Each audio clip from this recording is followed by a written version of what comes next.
छळ झालेले, आमच्या घरादारात आलून आम्हाला हुसकवली इथून.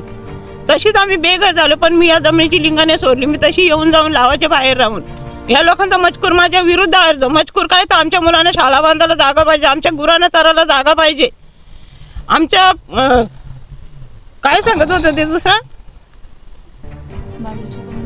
बाजूच्या जमीन नावी झाले. मग आमची जमीन का नावी होत नाही? सरकार का आमची दखल घेत नाही? किती मी प्रोसिजर केलं, एका पण प्रोसिजर आमच्या परत पोहोचत नाही.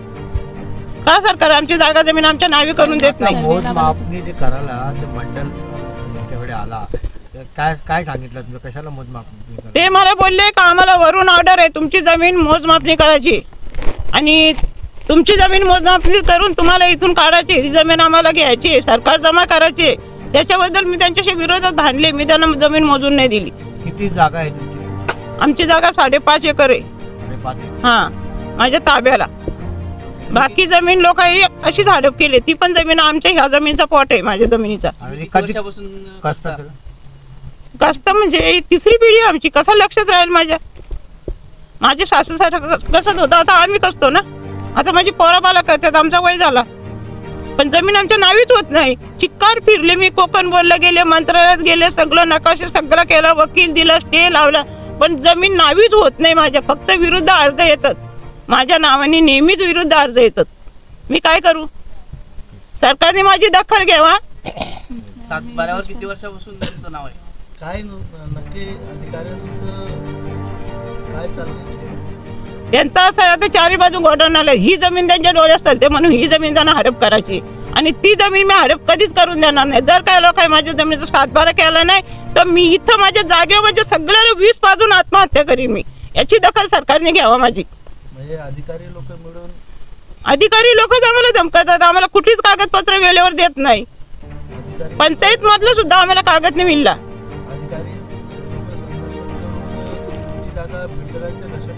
हा, ह्योच महत्व आहे त्यांचा. अधिकारी लोक सगळं पूर्ण विचार करून ही जमीन बिल्डर लोकांच्या कशात घालायचा विचार आहे त्यांचा. आणि मग आम्ही काय करायचं? आम्ही काय खायचं? कुठं राहायचं? आम्ही कुठं जायचं? आम्ही दलित समाजावर अत्याचार नाही का? आता ते गायकवाड आहेत, त्यांची जमीन नावी झाली. इकडे बाजूच्या जमिनी त्या नावी झाल्या. इकडे पाटील कंपनीची जमीन नावी झाली. ते भोईरगावची जमीन नावी. माझी मधीतच जमीन आहे. माझी जमीन का नाही नावी होत? किती प्रकरणं केली मी. आणि या लोकांनी मला इथं राहायचं मुश्किल केलेला. मी कोणाचं नाव नाही घेत. भात कापाला मी पोलीस प्रोटेक्शन घेतलं तेव्हा मी भात कापला. तिथपासून मला काय ते लोकांनी परत दखल नाही केली. तिथून मी जमीन व्यवस्थित लावायला लागली. सर, निवासी उपजिल्हाधिकारी सुदाम परदेशी यांनी ही ऑर्डर काढली होती. माझ्या हातातच आहे ती. आणि ही ऑर्डर ज्या आदल्या दिवशी काढली, दुसऱ्या दिवशी सर्वे लावतात माझ्या जागेवर येऊन. आम्हाला कुठल्याही प्रकारची नोटीस न देता. कारण कोणताही सर्वे करायचा असेल तर आपला नियमच असा आहे की त्या कब्जेदाराला किंवा त्या जमीन मालकाला तुम्ही नोटीस देणं गरजेचंच आहे.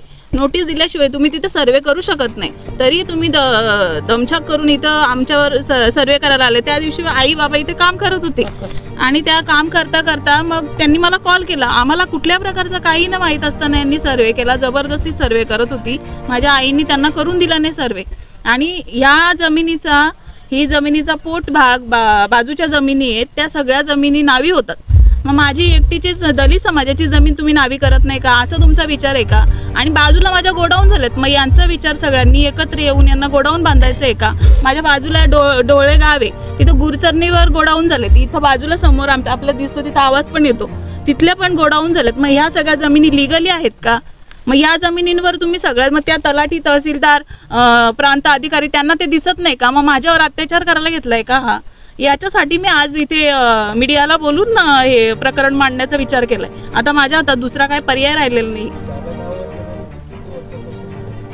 मग मी लहान असल्यापासून माझी आई करते. ती आधी करत असेल, जेव्हापासून मला समज आली तेव्हापासून ती बघते. तिच्या वय झाला फिरून हे करून. पण ते आमच्या प्रत्येक वेळेस, आता मागच्या वेळेस पण ऑर्डर आली होती की तुम्हाला जमीन नावी करण्याबाबत ही डॉक्युमेंट तयार करा. आणि ग्रामपंचायतीचा ना हरकत दाखला मागला होता. तो ना हरकत दाखला उशिरा मिळाला. काही ना काही कारण देतात ते आणि आमची जमीन नावी होतच नाही. मग याच्या मागचा नक्की यांचा उद्देश तरी काय? आमच्यावर अत्याचार करायचा असंच बोलता येईल ना? आता मूळ कारण काय आहे? म्हणजे आता जे मोजमाप करायला आले तर गोडाऊनसाठीच आले का याच्या आधी पण पहिले नोटीस दिली? नाही, नोटीस तर सर आम्हाला कोणीच दिली नाही याच्या अगोदर. माहितीच नाही. डायरेक्टली ते आले, सर्वे करायला लागले, तेव्हा विचारलं, ते आम्हाला जेव्हा दाखवलं त्यांनी हे, तर याच्यामध्ये त्यांनी काय लिहिलंय की आम्हाला इथे हे करायचंय रोडसाठी. आता इथं रोडचा काय प्रश्न येतो का? माझा बाबा शेतकरी आहे पहिल्यापासून, इथं आम्ही लागवड करतो, हे आमचं दुसरं उत्पन्नाचं साधन नाहीये. पावसाळ्यात आमची भात शेती असते, उन्हाळ्यात आम्ही भाजीपाला करतो. आता पण तिथं भाजीपाला करत होते तुम्ही आले तेव्हा बाबा.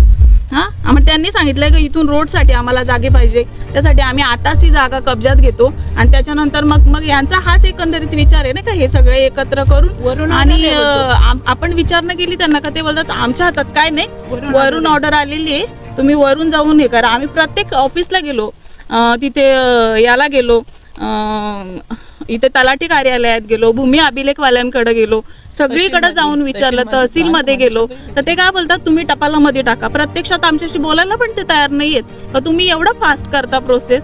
जर तुम्ही आदल्या दिवशी नोटीस काढता आणि दुसऱ्या दिवशी सर्वे करता, माझा एवढ्या वर्षाचा 2015चा प्रकरण होता, त्याचं उत्तर मला आता दिलाय त्यांनी. काल रिसिव्हर आहे माझ्याजवळ, ते मी तुम्हाला दाखवते.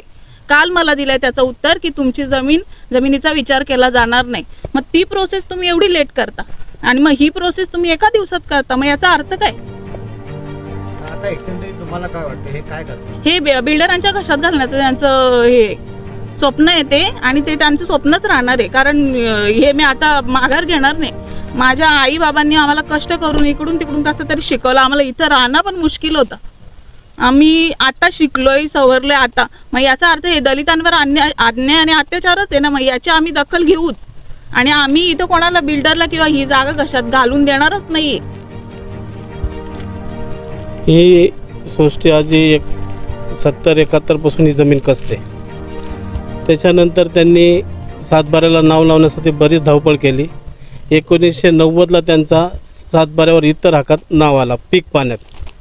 त्याच्यानंतर पण त्यांना इथल्या गावकऱ्यांनी बरेच हैराण केलं. ती दलित असल्यामुळं आजूबाजूच्या लोकांनी त्यांना बरीच त्रास दिला, त्यांची घरं जाळली, त्यांना हाकलण्याचा प्रयत्न केला, त्यांना मारला. इथं पोलीस पाटील लावून त्यांनी जमीन कसली, पण त्यांनी 7/12 आणि ती जागा सोडली नाही कसण्याचा. त्यांना कारण इव्हन एकच साधन की दलित समाजाला एक तर जागा भेटत नाही, जागा घेण्याची ऐपत नसते. त्याच्यामुळं जी जमीन भेटल इथं पहिले ते ठक्करची जागा होती, खाजगी मालकीची होती. खाजगी मालकीचा ठक्करने राजीनामा दिला म्हणून यांच्या ताब्यातच होती. ती कसत होते ना, ठक्करला ऑब्जेक्शन आहे ना कशाला ऑब्जेक्शन नाही.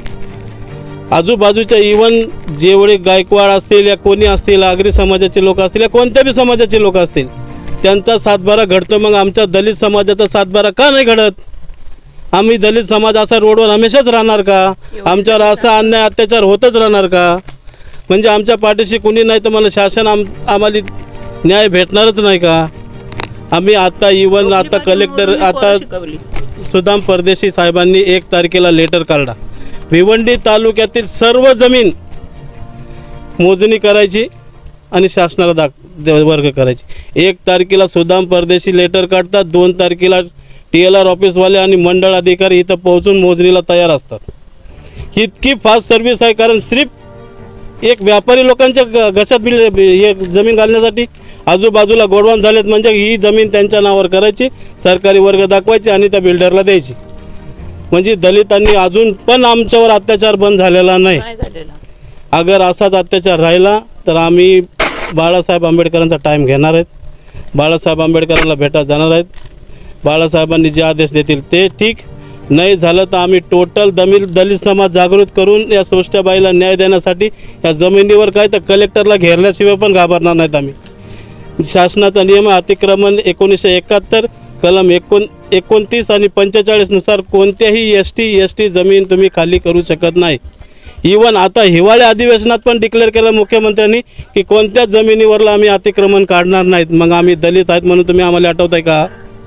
हे मंडळ अधिकारी आणि तो सुदाम परदेशी या दोघांचं मिळून पूर्ण राजकारण आहे. ना याला जिल्हाधिकाऱ्याचं पत्र आहे, ना राज्यमंत्र्याचं पत्र आहे, ना कोणत्याच असं जे जेन्युइन डिपार्टमेंट आहे त्याचं पत्र नाही. यांनी आपसात संगमत करून हे सावळा गोंधळ जर या मंडळ अधिकाऱ्यांनी आणि सुदाम परदेशांनी बंद नाही केला तर आम्ही आगिवले साहेब, हा, आगिवले. जर आगिवलेनी आणि ते सुदाम परदेशांनी अगर हे जर बंद नाही केलं, अगर या सोष्टेबाईच्या जीवाचं काय बरं वाईट झालं तर आम्ही कलेक्टर ऑफिसला घेराव घालून तिथं उठणार नाहीत. आमच्या दलित समाजावर जिथं जिथं अन्याय अत्याचार होईल तिथं आम्ही दलित समाज खंबीरपणे पाठीशी उभा राहील. आणि ह्या माणसाची जमीन, गोरगरिबाची जमीन अगर गाव हे बिल्डर हडपत असतील आणि हे दलाल अगर साथ देत असतील आणि काय राजकीय पक्ष मिळून जर आमच्यावर कट कारस्थान करीत असतील तर आम्ही तिथं मरायला आणि मारायला सगळ्यात तयार आहेत.